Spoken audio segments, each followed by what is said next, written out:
সবচেয়ে বড় কথা, শুভেন্দুদের নেতা কেন্দ্রের স্বরাষ্ট্রমন্ত্রী তিনি কেন আজকে ভিডিওকে চ্যালেঞ্জ করতে পারলেন না? স্বরাষ্ট্রমন্ত্রী সন্দেশখালীর ভিডিওকে ফেক বলেননি। সন্দেশখালীর ভিডিওর সত্যতা যাচাই অমিত শাহ করেননি।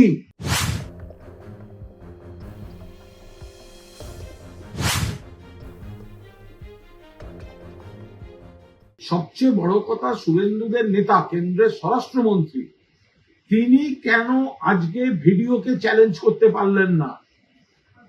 স্বরাষ্ট্রমন্ত্রী সন্দেশখালীর ভিডিওকে ফেক বলেননি।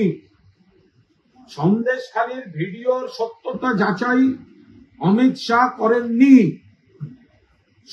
তাকে মিথ্যা বলেননি, যাচাই করা দরকার এই শব্দ বলেননি। তার থেকে ধরে নিতে হবে অমিত শাহর কাছেও রিপোর্ট পৌঁছেছে যে বিজেপির লোকেরা চূড়ান্ত মিথ্যাচার করে চক্রান্ত করে ভিডিওটা করেছিল, যে ভিডিওটা ফাঁস হয়ে গিয়েছে। এখানে শুভেন্দু অধিকারীর কথা যখন উঠলো তখন বলি যে আজকে মথুরাপুরে গিয়ে শুভেন্দু অধিকারী বলেছেন যে 25 তারিখের পর আবার এখানে আসবো, এবারের ভোটে এমন মার হবে দেখিয়ে দেব। দিশাহারা হয়ে গিয়েছে। তৃণমূল কংগ্রেস 30 থেকে 35টা সিট জিততে চলেছে। মমতা বন্দ্যোপাধ্যায়ের নেতৃত্বে, অভিষেক বন্দ্যোপাধ্যায়ের সেনাপতিত্বে যে লড়াই চলছে, তার সঙ্গে লক্ষ্মীর ভান্ডার, তার সঙ্গে 59 লক্ষ পরিবারকে মনরেগার টাকা, বিজেপি দিশাহারা হয়ে গিয়েছে।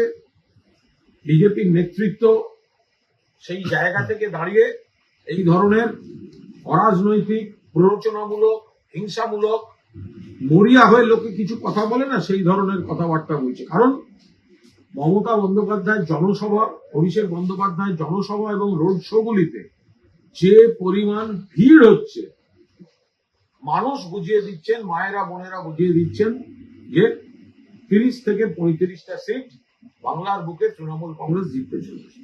অমিত শাহ কথার জাগলারি করছেন, তার মুখ থেকে এই শব্দটা বেরোলো না যে ভিডিওটায় চক্রান্ত ফাঁস হয়ে গেছে, সেই ভিডিওটা নিয়ে তিনি কোনো কথা বলতে পারলেন না, ভিডিওটাকে চ্যালেঞ্জ করতে পারলেন না।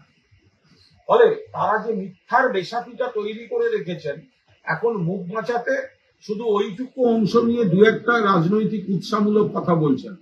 কিন্তু যেভাবে তাদের মুখোশ খুলে গেছে, যে ভিডিওটায় বিজেপির নেতা গঙ্গাধর কয়াল বলে দিচ্ছেন এগুলো সাজানো, টাকা দেয়া হয়েছে, চক্রান্ত করে হয়েছে, ওই অমিত শাহর মুখ থেকে।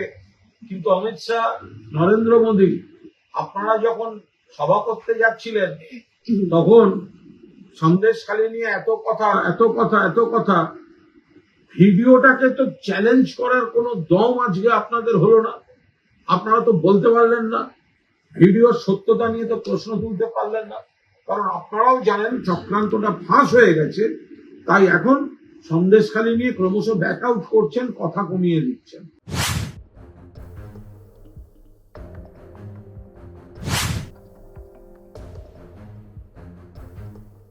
অমিত শাহ প্রথমে এসে বলেছিলেন 35, তারপর সেখান থেকে নেমে বলেছিলেন 30। এবার যখন দেখছেন দলটা পুরো কোলাপস করছে এবং তার কাছেও রিপোর্ট ডবল ডিজিটে যাবে না, শুধুমাত্র ভোট পর্যন্ত ভোকাল টনিক দিয়ে কর্মীদের কোন ক্রমে সান্ত্বনা দিয়ে রাখার জন্য উনি কথাগুলো বলেছেন।